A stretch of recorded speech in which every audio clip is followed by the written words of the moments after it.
এই মুহূর্তে যে জায়গাটিতে অবস্থান করছি সেটি হচ্ছে পটুয়াখালী জেলার রাঙ্গাবালী উপজেলায়। আমরা রাঙ্গাবালী উপজেলার এখন যে বাংলাদেশ অভ্যন্তরীণ নৌ পরিবহন কর্তৃপক্ষ লঞ্চ ঘাটটি রয়েছে সে ঘাটটিতে আছি, সেটি হচ্ছে গোইনখালী লঞ্চ ঘাট।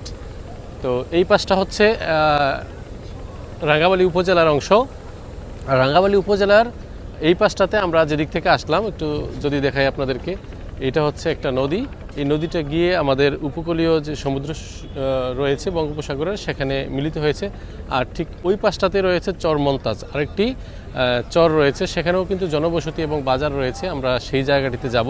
তো এখন আমরা যেহেতু রাঙ্গাবালীর এই আপনার গোইনখালী ঘাটের কাছে আছি, সেই ঘাটটিতে যাত্রীরা তাদের গন্তব্যে যাওয়ার জন্য যারা লঞ্চ থেকে নামতেছে সেই জায়গাটা আপনাদের একটু দেখাই। সামনে থেকে লঞ্চের এই হচ্ছে ঘাটের একেবারে সামনের অংশ। এখানেই ঘাটে নেমে তারা এদিক থেকে বাইকে করে মূল যে তাদের রাস্তা রয়েছে, সড়ক রয়েছে, সেখানে যায় মূল জনপদে। আর এটা হচ্ছে উপকূলীয় বনায়ন।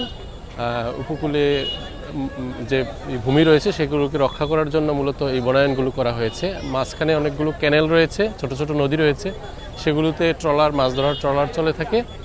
আর লোকজন যারা এই এলাকায় রাঙ্গাবালীর, তারা এই ঘাটটিতে নেমে তাদের নিজস্ব যে বসবাসের জায়গা রয়েছে সেখানে যায়, গন্তব্যে যায়।